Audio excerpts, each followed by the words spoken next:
అన్ని స్థాయిల్లో అది ఏ ప్రభుత్వాన్న ఉన్నాయండి, కింద నుంచి వాళ్ళ ప్రభుత్వ ఆస్తులను కాపాడడానికి చిత్తశుద్ధితో ప్రయత్నించలేదు రెవెన్యూ డిపార్ట్మెంట్ కానీ ఇది గవర్నమెంట్ డిపార్ట్మెంట్స్ కానీ. అందువల్ల ఇవన్నీ అన్యాక్రాంతి కావడానికి ఉపయోగపడే ఒక బేస్ ఏర్పడింది. ఈ బేస్కి కేవలం కింద వాళ్ళే కారణం కాదు, పై వాళ్ళు చెప్పబట్టి కూడా కింద వాళ్ళు చేస్తారు.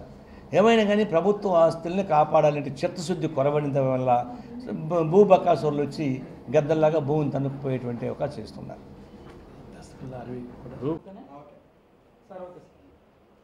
రాష్ట్ర ప్రభుత్వ ఒత్తిడి మేరకు విశాఖ జిల్లా కలెక్టర్ కూడా కొద్దిగా నాలుక మార్చిట్టు కనిపిస్తూ ఉంది. ఆయన ప్రభుత్వ భూమి ఇక్కడే ఉంది, అది ఎక్కడికి పోదు, భూమి అన్యాక్రాంతం కాలేదని చెప్పేసి చెప్తా ఉన్నాడు.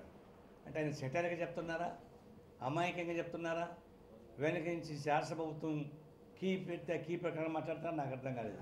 భూమి ఎక్కడికి పోద్ది, భూమి ఎక్కడికి పోదు, ఎత్తుకుపోతారా? ఒకవేళ భూమి ఎత్తుకుపోదలుచుకుంటే ఈ భూమి చాలా మంది ఎత్తుకుపోయేవాడు. భూమి ఎక్కడికి పోదు, కానీ భూమి స్వరూపం మారిపోతుంది, భూ యజమానులు మారిపోతారు, ఈ కలెక్టర్ మారిపోతాడు, ఈ భూమి మొత్తం అన్యాక్రాంతం అయిపోతుంది. కాబట్టి భూమి అక్కడే ఉంటుంది కానీ ఆస్తికి సంబంధించినటువంటి ఓనర్షిప్ మారిపోతుంది. అది ఎవరికి తెలియదని చెప్పని ఈరోజు 10 ఏళ్ల క్రితం మేము మధురవాడలో 10 ఎకరాల భూమి అన్యాక్రాంతం అయిపోతుందని చెప్పేసి అని, ఇది మాజీ సైనికుల పేరుతోటి స్వాతంత్ర సమరయోధుల తరఫున పత్రాలు సృష్టించి వాళ్ళకు భూములు ఇచ్చింటిగా ఇచ్చి ఆ భూములు మొత్తం అమ్ముకునే పద్ధతిలో రామకృష్ణ అనేటువంటి అతను ఈ ల్యాండ్ బ్రోకర్ పనిచేశాడు. దీనికి రాజకీయ ప్రముఖులు కూడా ఉన్నారు. అప్పుడు మేము పోయి ఆందోళన చేశాం. ఆందోళన చేస్తే ఆనాటి కాంగ్రెస్ పార్టీ పార్లమెంటు సభ్యుడిగా ఉన్నటువంటి బాలశౌరి మా మీదకి యుద్ధానికి వచ్చాడు. అది రైట్ రాయల్ భూమి, అది మీరు ఎట్ట దాని జోలికి పోతారు, నువ్వు ఎట్టబోయి ఆక్రమిస్తావు అని చెప్పేసి నా మీదకి వచ్చాడు. చివరికి రాష్ట్రంలో కూడా నా మీద కంప్లైంట్ చేశారు. అయినా సరే మొదలు పెట్టకుండా ఫైట్ చేశాం. చేయబట్టే ఆ 10 ఎకరాల భూమి ఈరోజు కలెక్టర్ స్వాధీనం చేసుకున్నాడు. అక్కడ స్ట్రక్చర్స్ పగలగొట్టాడు, బోర్డులు నాటాడు. దానికి సంబంధించిన రిపోర్ట్ మన దగ్గర ఉంది.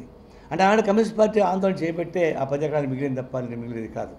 అదే పద్ధతి చుట్టుపక్కల ఇప్పుడు దాదాపు 2000 ఎకరాలు విశాఖ జిల్లా చుట్టూ ఉన్నాయి. ఇది అయితే రాష్ట్రం విడిపోయిన తర్వాత ఇది ఫైనాన్షియల్ డిస్ట్రిక్ట్, ఇది పొటెన్షియల్ డిస్ట్రిక్ట్. ఉమ్మడి రాష్ట్రంలో కూడా విశాఖపట్నం ఇప్పుడు కాస్ట్లీనే.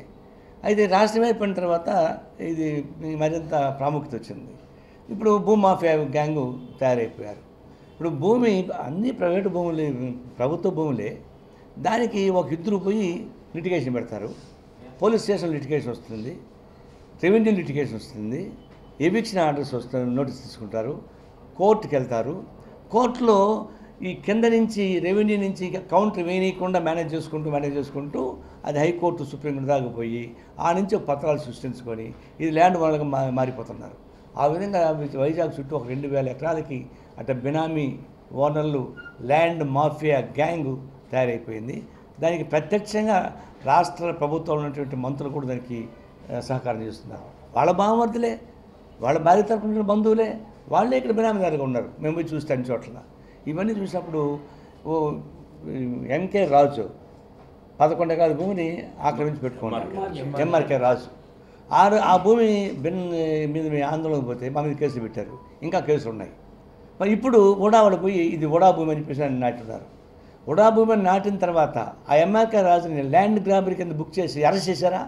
నానబుల్ సెక్షన్ పెట్టారా? అతని పైన పెట్టలే, మా పైన కేసు పెట్టారు. ఇప్పుడు భూమి గవర్నమెంట్ మీరు చెప్పుకుంటున్నారు.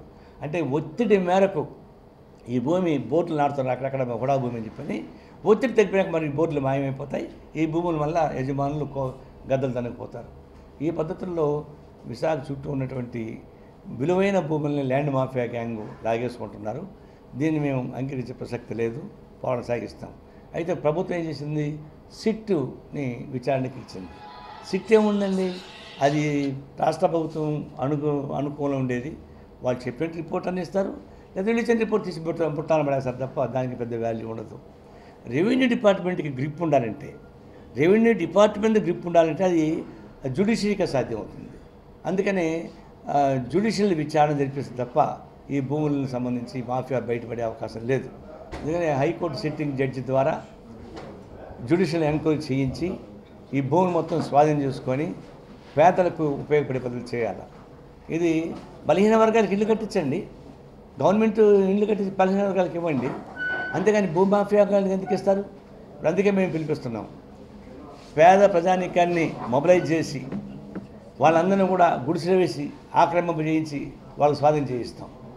ఉంటే గుడిసెల్లో ఉండండి, లేదా జైల్లో ఉండండి, అంతేగాని మధ్య ఉండడానికి వీల్లే, భూమాఫియాకి పోవడానికి వీల్లేదు అని చెప్పేసి అని ఉంటే ప్రభుత్వ ఆస్తిగా ఉండి ప్రజానీకానికి ఉపయోగపడాయి, లేదా ప్రజల తరఫున స్వాధీనం ఉండాలి తప్ప ఈ భూమాఫియా జోలికి పోవడానికి వీల్లేదని చెప్పేసి ఉద్యమం సాగించబోతున్నాం.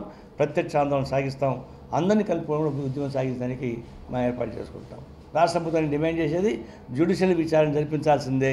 ఇప్పుడు ఏ భూములు అయితే మీరు మా భూములను మీరు బోర్డులు ఆడుతున్నారు, ఆ భూములకు ఎవరైతే ఓనర్ అని గతంలో క్లెయిమ్ చేసుకున్నారో వాళ్ళందరినీ ల్యాండ్ గ్రాబరీ కింద అరెస్ట్ చేసి జైలు పెట్టమని చెప్పి కోరుతా ఉన్నాం.